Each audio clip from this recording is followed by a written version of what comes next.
world, and welcome again to another episode of Dave Trippin. If I look a little rough, it's because I feel that way. It was a fun weekend, but what is the words from the Modest Mouse song? The good times are killing me, but I still figured I'd fire off a video here from one of the emails that I received before it gets too old. So the topic is, I'm going to answer kind of the email in reverse order, but the topic that I put in the title today is like coming to teach in Japan, things I wish I had known before I came. I was like, yeah, that's actually a really good idea, and I can think of a couple. So let's dive right into it. First, I'll just do from the email. It was thanks to Robert for subscribing and writing me. I really appreciate that. First of all, one of your questions, money, but you said, yeah. The second question, is there anything about Interact you wish you had known prior to taking the job? Not really the teaching part of it, I believe that answered in that video, just about the company and the way they run things and everything. Yeah, absolutely there is. When I thought about it, there's like 2 or 3. Let's see if I can remember them now that I've started the video and not have to do this again. So the first one would probably be, let's do it just in order of what I can remember. The first one would be when I arrived and they started to offer me in my assignment, there was quite a bit of pressure on me within the office that they were like, look, we got this assignment for you and it'll be some waiting before we can get you the next one, and so you should probably take this.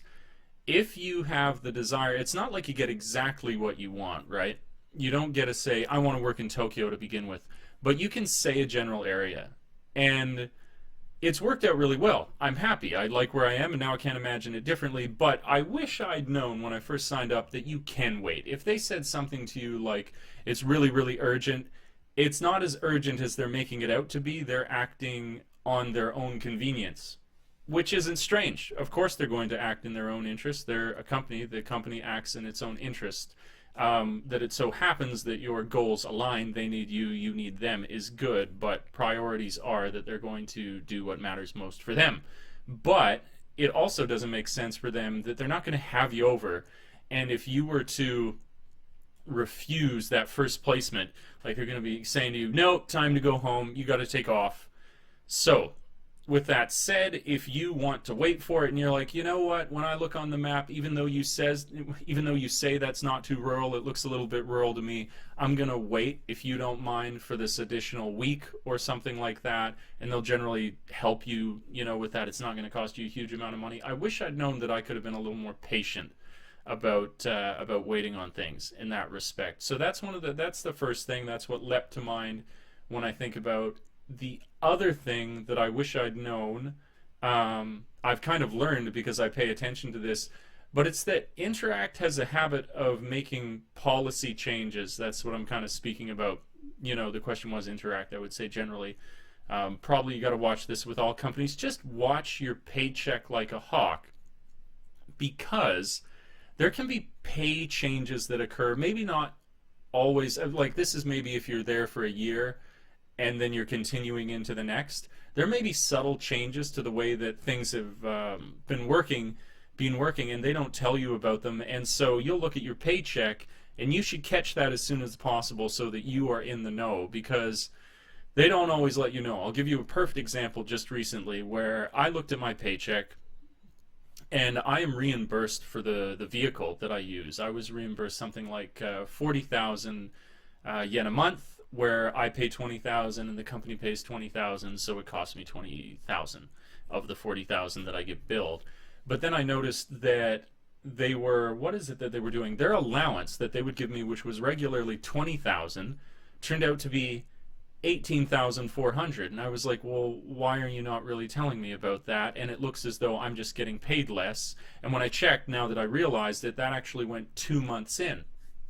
And so I had to get a hold of them, and it turned, it was good. It's not like I lost my head and I was like, oh, what's going on? I'm gonna rage on you for this problem. But I definitely called them on it, and they said, oh, that's because they reduced the cost for people to rent the vehicle. So if you look at the amount that we deduct from you, we also deduct less from you, even though we don't give you quite as much of an allowance now. And when I checked, that was the case.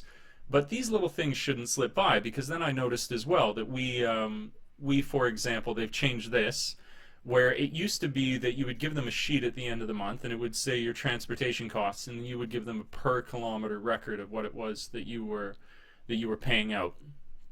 And you know, I would do like 200 kilometers a month, something like that, and you would see a big bump in this. Say you did a sub assignment where most of my schools are 15 minutes away, so pretty close.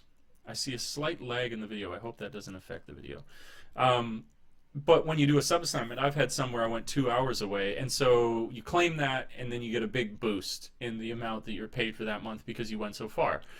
But now they've changed this. You get a flat rate per month, so you get $2,900 per month. That's me. That's the rate they figured out, which actually worked out to be a little bit above what I was averaging on month before. But what I found, and what they didn't tell you when they did this, was that now when you claim, you can still claim for a regular driving, say something like a sub assignment, because it's not your usual, but they only fully reimburse you now if you take a train. If you take a vehicle, it's at a greatly reduced rate because they've given you this slight bump over what you used to get before, which is okay if it's slight, but that means that they could send you on a sub assignment that's, you know, only accessible by car 2 hours away. You used an entire tank of gas, you know, like there and back. That's exaggerating somewhat, but you use a lot of gas, and then if you claim that, you're only going to see an extra like 160 yen or 200 yen now because of the switch. And so you need to stay on top of this.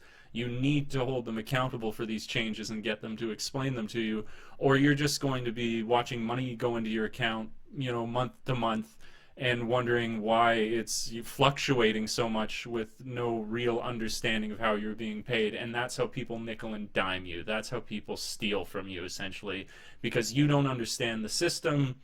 You know, the system will abuse you. So definitely pay really, really, really close attention. Maybe a no-brainer for some, but it's just a reminder to people. I've always kind of focused on it, but now I would especially say that since I've seen all these little changes that, especially if you understand, say for example, the detail about the travel where they still fully reimburse you if you take the trains, but not your vehicle.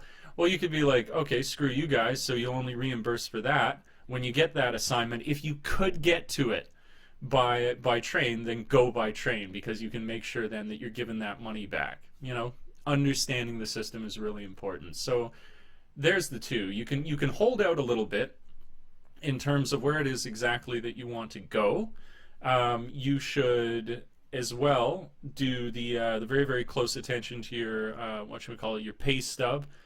Also, if you have a good year, don't wait as I waited until my third contract to ask for a raise. I think they basically have money put aside that if somebody does ask them if they've done a half-decent job, Interact will give you a kind of like pity's sake raise.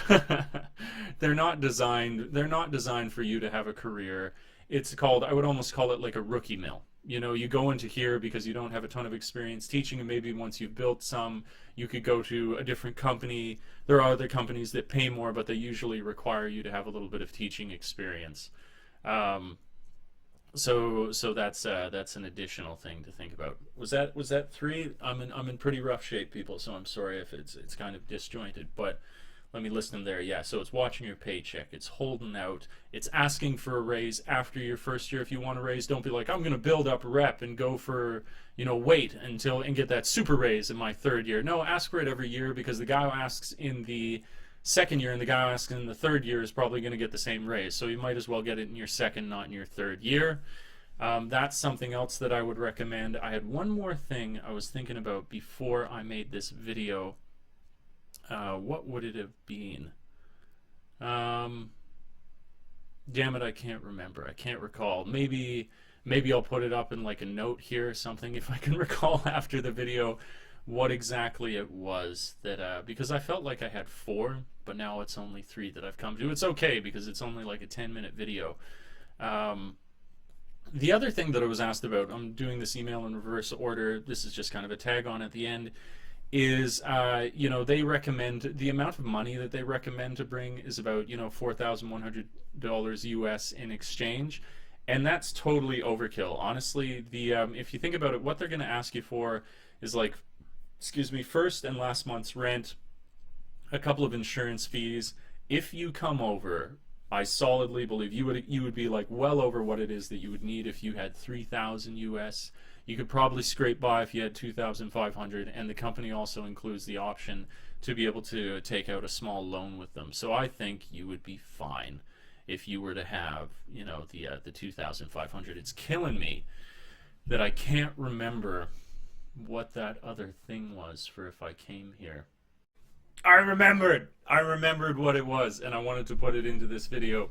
I'm just, with the power of editing, going to put it in. Okay, do it really quickly. It's going to be like a 13-minute video because I made this mistake. The other thing to realize that I wish I'd really focused on when I first came here in the first year, this is only when it works, and it's really obvious. It's a no-brainer, but you're not really thinking about it when you come over. Because you've come over, and you have no record in their system for having accumulated wealth. You haven't made any money.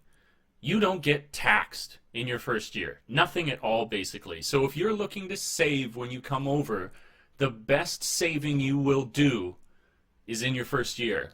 And really make an effort to do so if that is your interest. Really, really save in the first year, because you're just going to be like, wow, I'm never ever having to pay that much tax. And you can bank it away. You can be saving over 100,000 yen a month if you become kind of a hermit-style life. You can do that.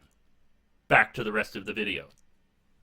But anyways, that's 10 minutes. That's, yeah, things I wish I knew before I came over that would be kind of handy. So I hope you find that useful. Please do like, subscribe, and share. And if you have any questions, please do write me.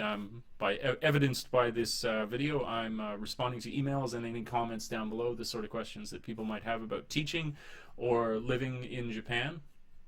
Yeah, I appreciate you checking out the video. Thanks again to old Robert Merritt for sending this off to me. It's emails like this that help me build the channel. And like I like to say, until we meet again next time, world, ciao for now. Peace.